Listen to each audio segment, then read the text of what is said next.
Guys, and just to end off this video, we just want to say this video is proudly sponsored by nobody because we don't have enough subscribers.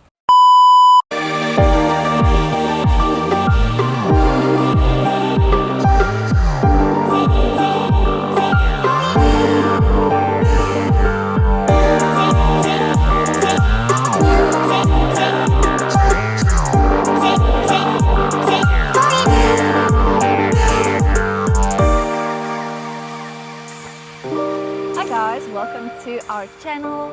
My name is Sune and this is my husband James, and if you are new here, what we do is we basically give our honest reviews and opinions of the countries that we visited and countries we are still going to visit, from advice to the do's and don'ts all the way down to how you can save money. We cover all of that, so if that's something that interests you, hit that subscribe button so you don't miss out on any of our videos. And like the video. I think that's pretty important. Okay. Yeah. So we've been in Germany now for 2 months, and we thought it would be the perfect time to give our first review of our likes and dislikes from the past 2 months that we've been living here. So this is completely our own opinion and observation of living in Berlin as a South African. So if there's anything that you disagree with, then please feel free to share it in the comments below. We are currently on the way to a park, and I think it's a perfect opportunity now to go straight into the dislikes and the stuff that's really we haven't enjoyed, or things we're actually just basically struggling with.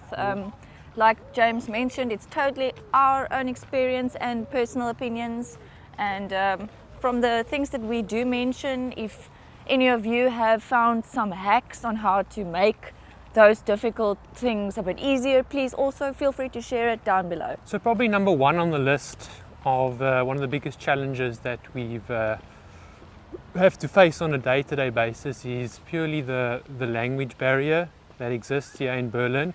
Like, even though Berlin is a super international city with a lot of cultures and a lot of nationalities, probably the biggest thing that I find myself challenged with on a day-to-day basis is just the ability to communicate with people. Like, you know, trying to phone someone for, be it a doctor, or just phoning someone if your Amazon order doesn't arrive on time. It's been a bit of a challenge because most individuals, I'd say, over like the age of 35, 40 years of age, don't really speak English, and I think that's got a lot to do with Germany's past.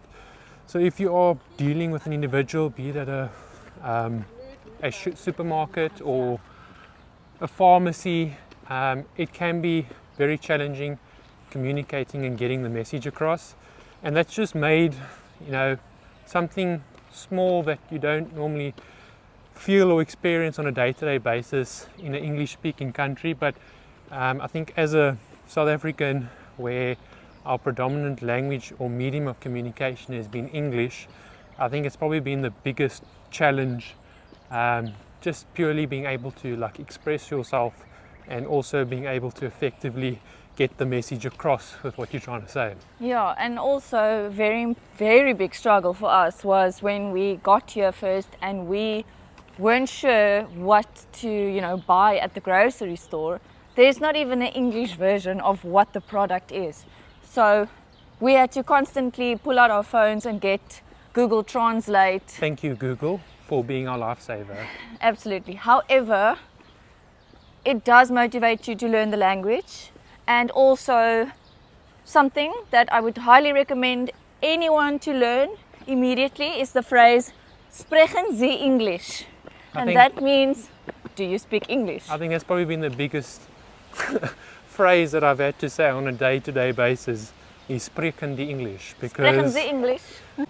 So communication, super challenging, and probably our biggest dislike in Germany to date. It's going to be quite challenging learning the German language, but yeah, I think we'll be fine, I reckon. And also, we don't dislike the German language. like we mentioned, we purely just dislike the fact that there is such a big lack of English. A big communication gap. Absolutely. So, Like, I don't understand how we are in 2023 and people don't speak the most spoken language in the world, which is English. But yeah. so number 2 on the list is actually one that's added to the likes and the dislikes. But we're going to talk about why we dislike this specific topic. And that is the public transport. Even though it works really well and it is so easy to get from place to place, it just can become extremely crowded, especially at peak hours. So be it early in the mornings or when everyone gets, home from work, it is cramped. I think the public transport is good, but most of the time when you are using it, either in the mornings on the way to work or coming home from work, be it a bus or a train, it's just super jam-packed and you find yourself standing on top of one another with not a lot of places to sit. So it can become a bit cramped, and if you are a claustrophobic individual, I wouldn't recommend using the public transport in peak time, because it can definitely get a bit overwhelming. It's definitely not like those videos you've seen where people are like squashed up in the door, and when it opens people pour out. It's not like that. It's just quite full and you have to sometimes look for a spot to squeeze in. I wouldn't even say like full, it's like very full. There's been times where I've had to literally squeeze in a small gap because there hasn't been place to sit or place to even stand. Okay, well, I don't travel during peak times, so... Yeah, so they just, she works from home, James is more clued up on this topic. But I'd say in comparison to having to drive around Berlin, it's definitely a lot better. Just if you can try and avoid it in the mornings and afternoons and on weekends, which is pretty much all the time. No, not on weekends. Then yeah, it can get a bit busy. So yeah, that's probably been one of the biggest adaptations coming to Germany. Is like in South Africa, I'm not used to taking a train somewhere or taking a bus.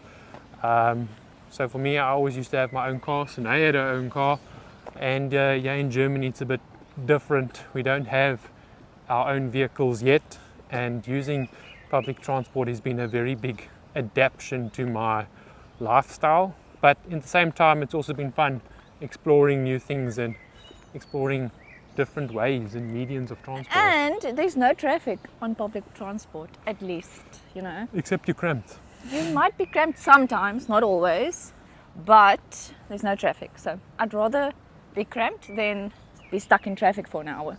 All right, so number 3 on our list, and it's probably something that I was very surprised about when I got to Berlin, but it's just purely the amount of homeless people that you see walking on the streets, specifically around subway stations, the rail and bus stations.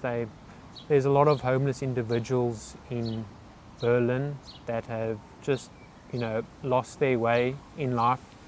I think Berlin is a place where you can lose yourself very quickly, and we'll get a bit more into that in the video. But there's a lot of people walking around that have just completely lost it in life, and it's sad to see. And you see it a lot in the streets and here and there on the parks. And I will disagree on where we see them, but there's definitely a lot of homeless people in Berlin, and it was a lot more than I was anticipating, purely because Berlin is such a big city, such a big international city. But you definitely see it everywhere that you go. And it's not like South Africa, though, where you feel threatened or intimidated by the individuals. I mean, they mostly keep to themselves. Yeah, they're not really interested in you or what you have. Yeah, I think the police presence and the security around Berlin is pretty good. And because of that, the individuals that are living on the street or living in a tent or wherever, they don't really get involved in your space and they kind of mind their own business. But it is very prominent. And something to obviously know before you come here. Don't think that it's this first world country, everything is perfect and there's no homelessness, no joblessness. It still exists. And I think you'll find that wherever you go in the world. I think every city, every major city, no matter if the town or city has it. And I think that's definitely a perception that people think when they go to Europe that they're not going to see it. But I mean, we've traveled to France and we've traveled to the Netherlands and we've also seen it, maybe not as bad, but I mean, it's still there and it's still prevalent. So number 4 on the list of things that we dislike would be the amount of dirt and litter that is scattered around everywhere. And you're forgetting graffiti. Yes, I think that's a point on its own. But definitely, I think the fact that drinking in public is legal, it's so easy for people to just, throw their bottles somewhere or throw it out the car or just, and then it breaks. So there's a lot of glass everywhere. I think alcohol being legal to drink in public makes it a problem. Yeah, the glass, the amount of glass. I wouldn't walk barefoot anywhere yeah. in Berlin because there's a lot of glass, a lot of bottles. People will go out in the evening and then just dump their champagne bottles on the floor. And a lot of times they leave it a hole next to a bin or something, but there are a lot of times where people just break it or I don't know how it breaks. I think people just get a bit wild. Yeah, maybe. The crowd gets a bit wild. And I think about also the glass, and it's besides the point now, but it also increases the hunger to be homeless. I don't know if that's the way. It exaggerates. I don't know what you're trying to say. It makes the thing bigger than what it is that glass bottles you can recycle in Germany, and homeless individuals use it as an opportunity to cash in on all the bottles. So they'll go and collect the bottles, which is a good and bad thing because they also clean the area, but then all they go and do is with the alcohol bottles they go and get a deposit back for it, which is I think like 8 cents and 25% for plastic. Okay, so that's actually a topic that we like about Berlin, because for the first time in my life the homeless people are cleaning up. But it's also it gives them money which feeds their addiction. Well, it's not to say that they necessarily only buy alcohol with the money that they make from recycling. But, a lot of times that is the case. We've seen that before. But that's, completely besides the point, Jamie. Cut. Back to the point of dirtiness. Yes, please.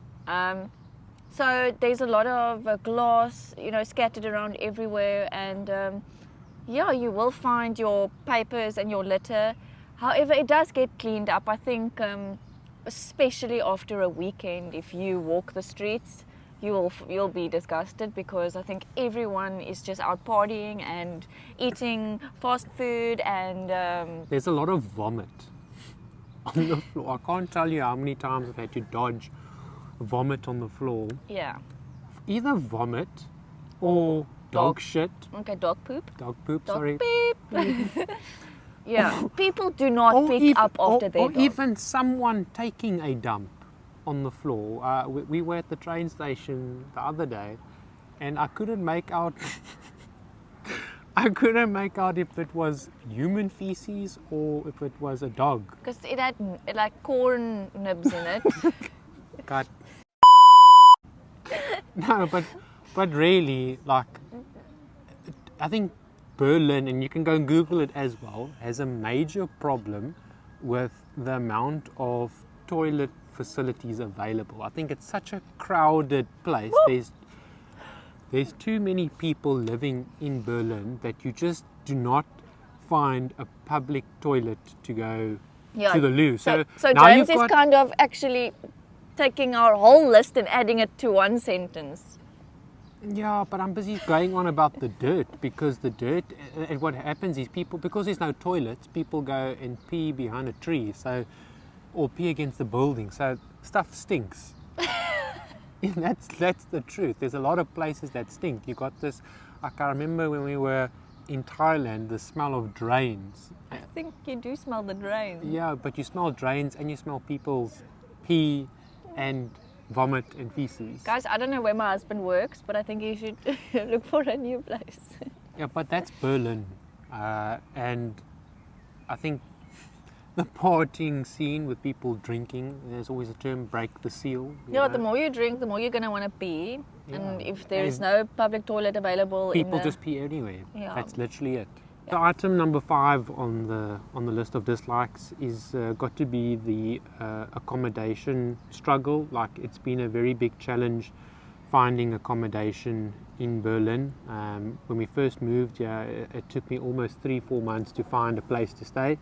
And even with all that search, we didn't get what we wanted. And that's because there is a big housing shortage in Berlin, just like many European big cities, in that there's so many people wanting to, either come live in the cities that it's just, you either don't find accommodation because it's snapped up very quickly, or because there are no laws on how landlords can rent out their places. Because there's such a high demand, the landlord just increases his price, which makes the place of a place of accommodation literally super expensive. Like, I think it's like 3-4 times more than what it should be, because there's no cap of what a landlord can put on their price list or their rental. Yeah. So that's been a very big challenge, and even though we're happy where we are at the moment, we're very in the city centre. We do want to move out the city into a more open space where there's more greenery and a nice scenery around. And finding a place has been very challenging the past 2 months. Like, as soon as something goes available, it's either taken up or people just don't get back to you because there's so much demand for it that you just become a number in the list. So very big challenge is finding a place to stay. Yeah, and I think something that goes along with that, like James mentioned, if we compare it directly to South Africa, so the value for, or how can I say? Value for money. Yeah, the value for money, like, it's just, you cannot even compare. What we pay for here, for a 1-bedroom apartment with a lounge and 1 bathroom and a kitchen, I mean, just what she's trying to say is what we're paying currently, and we have a video which you'll find below, one of our previous videos of where we're actually staying. But for $2,000, or I think it's 1,900 something euros that we're paying per month, you can literally get in South Africa, comparison-wise, that's like 40 grand. You can buy a very nice rental in Cape Town. absolutely. I mean, that's what some bonds of houses, like nice houses, go for in South Africa. So yeah, that's a bit of a hard pill to swallow. But, You also got to look at it in relation to the cost of living, and also the ratios of what you're getting per month and how the lifestyle is in Germany. And if you look at it in the greater scheme of things, it's not that bad, but it is still, it's still expensive. And a tough pill to swallow. And a tough pill to swallow, specifically because I come from Rand. Yeah. And it's like 21 Rand to a euro at the moment. So yeah, converting is tough, so don't convert if you move to Europe. But it still is not bad in comparison to other major European cities. So item number 6 on the list is something that we've briefly touched previously, but that would definitely be the graffiti. So to go into more detail about it, we've seen circumstances where people had their cars spray painted on. Apparently buses, trains, everywhere, everything, like nobody and nothing is safe. I'm pretty sure if you sleep somewhere outside at night, then someone will come spray paint you. And to me, it's just really crazy, because we've heard that people come from all over the world to look at the graffiti in Berlin. just to admire the artwork, as they say. I'm like, I don't, well, maybe we haven't seen it yet.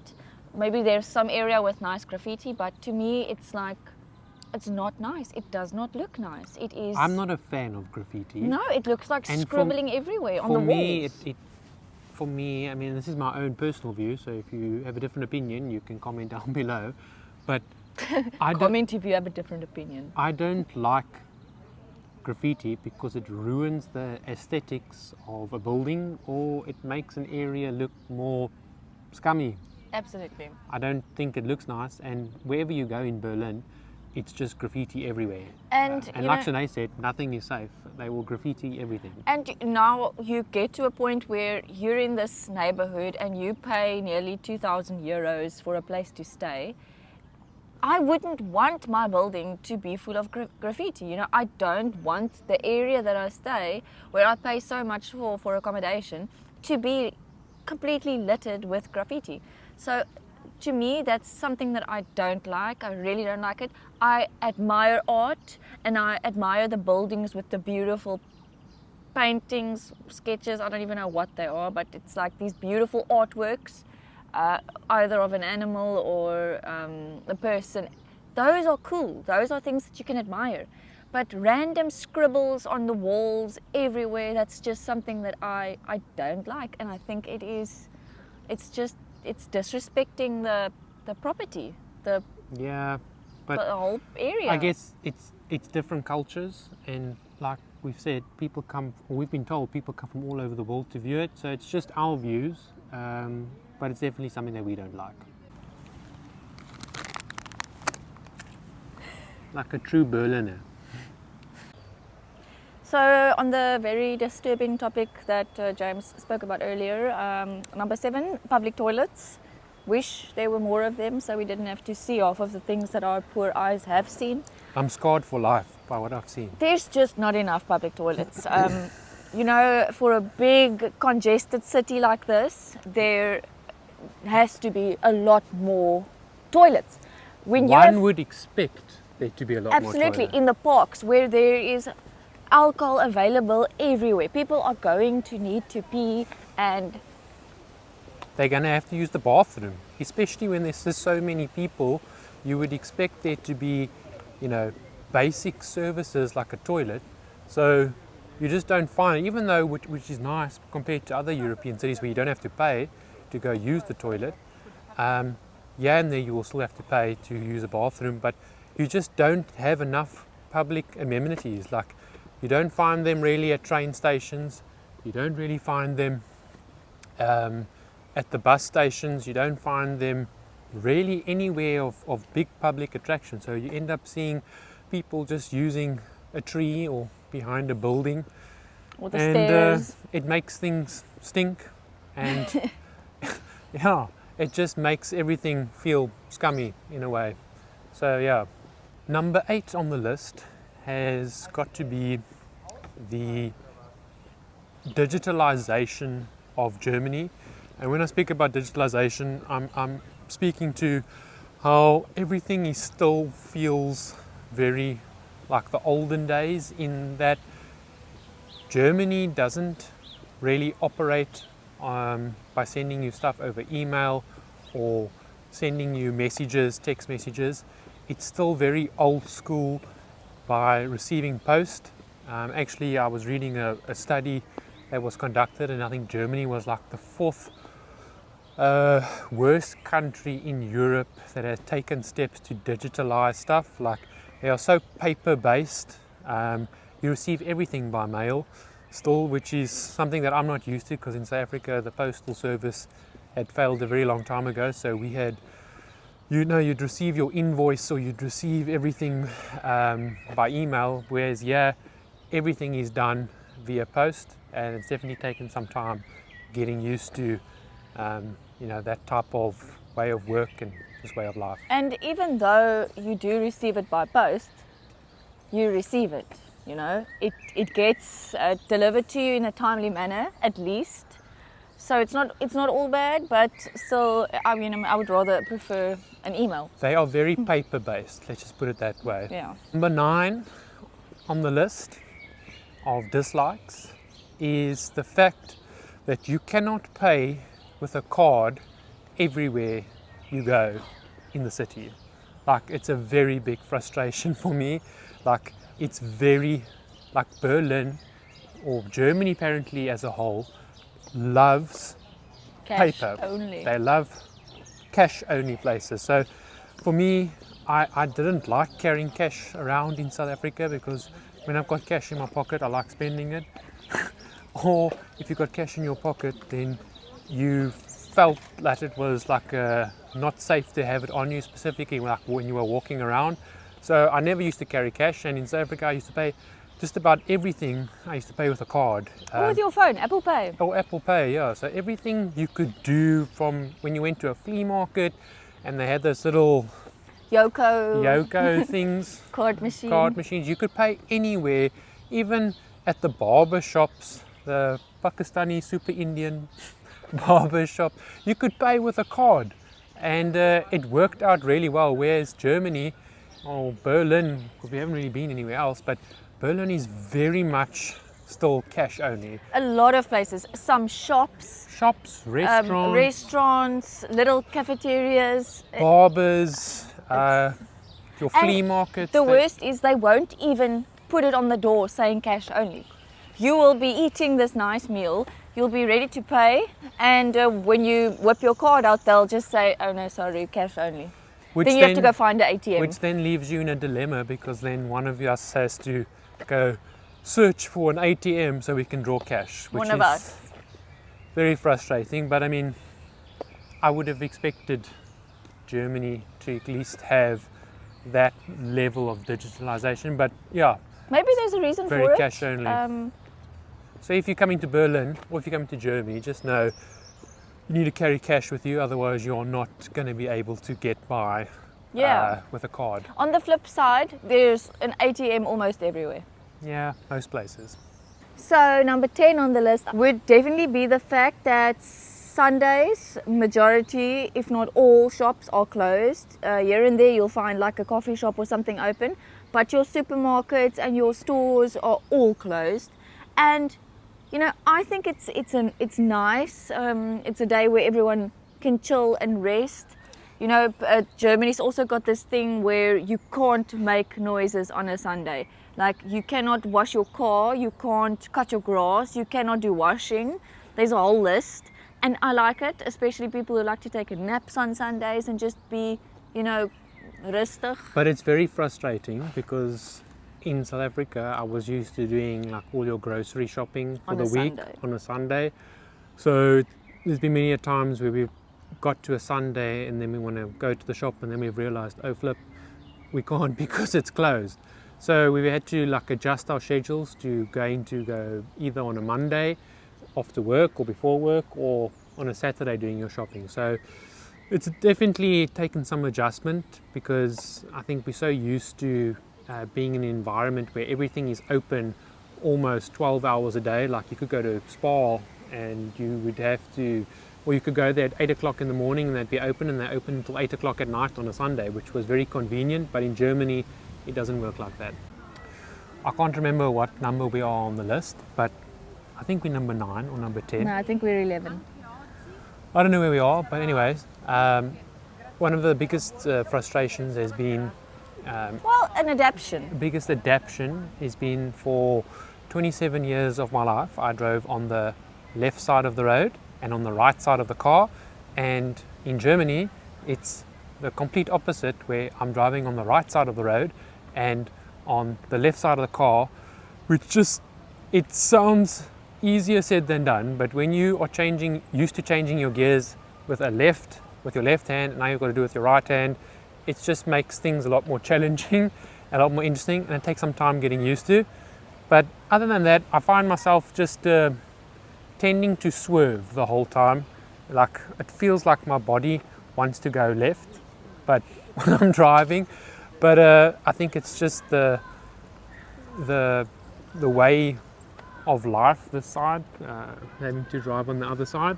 And it's definitely going to take some time to adapt to that. What's also important to remember is, even basic things like your traffic circle, you don't go around a traffic circle on the left. It is completely different. You go around a traffic circle on the right. Everything is just... Not just that, but also when you're crossing the road, I'm so used to looking for cars on the right side of me, but now I have to look on the left side, because when you cross the road, they're coming on the right side of the lane, which means you've got to look left first and then right. Where in South Africa, it's look right, then left. And also, the fast lane is the left lane. Yeah. That used to be South Africa's slow lane. So things are it's just completely flipped. And you know, you do get the hang of it, but it is extremely intimidating when you start. Sinead's speaking as if she's driven a lot in Germany. I have. I think she's driven like 5 minutes. Excuse me, I actually had a car for like a whole 3 days in England. That's what she says. So coming from South Africa, I was very used to eating chicken and beef like on a regular basis, like almost every day. One of my meals was some form of a meat, and it was very affordable in South Africa to eat chicken and beef because it wasn't expensive, or it depends what you were buying obviously, but I mean chicken breasts and mince wasn't that bad, so you could at least like eat it every single day. Whereas the German culture, or it's apparently the whole European culture, is they tend to eat a lot less of meats and more try to focus on a balanced diet, which means that the price of meat is a lot more expensive here on the side of the world compared to South Africa. And for us, I mean, if you just look at chicken and beef, it's almost like 4 or 5 times as much as what it would normally cost in South Africa. So definitely for us, it's been adapting to not always eating a lot of meat, which can be very good from a health perspective as well. But yeah, price of meat is a lot more expensive than what we used to. So something that I think is a good thing, James will strongly disagree. Well, I'm a male and I like food. Apparently the portion sizes are a lot smaller. I don't think so, because it's not apparently, it is smaller. I don't think so. In South Africa, I never finish my food. Well, Sinead's a female, and Sinead never used to finish her food, so she can't classify herself as in the same boat as me. Okay. But the portion sizes are definitely a lot smaller. Not that we've eaten out a lot, because it's been pretty expensive. If you want to blow your money fast to go eat out, then go eat out. And that's probably also another point, but we'll cover it in this point, is eating out is very expensive in Germany. Like it's cheaper to rather go to a supermarket, buy your own stuff and then make it at home, or getting a takeaway. But eating down at a restaurant is super expensive. But not only is it expensive, the portion size is just so small. Like, I like a lot of food, and I feel like it's just never enough for me, but I think it's pretty good because it forces you to not overeat. And last but not least is the weather. Well, it's pretty sunny, so I can't complain. We arrived in the summertime, or just at the start of spring, and although it was initially definitely a lot cooler than what we are used to. End of March, yeah. It's still warm, so we can't really comment on how the weather is throughout the year, but the weather's been so good like thus far, like it hasn't been bad. It's really been nice. It's been pleasant. Very pleasant. However, we've heard, that's why we're saying this point won't be from experience, but it would be purely because it snows here. Based on other people's opinions? It can get, and does get, extremely cold. Yeah. So I'm not really looking forward to the winter time. Like at the moment, the sun sets at like 9:30 in the evening, and apparently as we approach the summer solstice on this side, the sun will start to set only at like 10 o'clock in a couple of weeks from now. But the days are a lot longer in the summer, which is very nice. But in winter, apparently the sun only rises at like 8:30 in the morning, and it's freezing. And it's dark and cloudy and just cold the whole day, every day. However, I'm planning on not being here in the winter. So yeah. I'll go to Dubai, to my sister. Guys, and just to end off this video, we just want to say this video is proudly sponsored by nobody because we don't have enough subscribers. Yet. But I think what we're going to do is we're going to split the video in 2 portions because this is just getting too long. So we've given all our dislikes of Germany, and like we said, it's completely our own opinion based on our observation, our experience thus far, and so please don't judge us. But feel free to judge us. Just like do it in the comments. Yeah, throw us a like or dislike depending if you enjoyed this video. Stay tuned for part 2.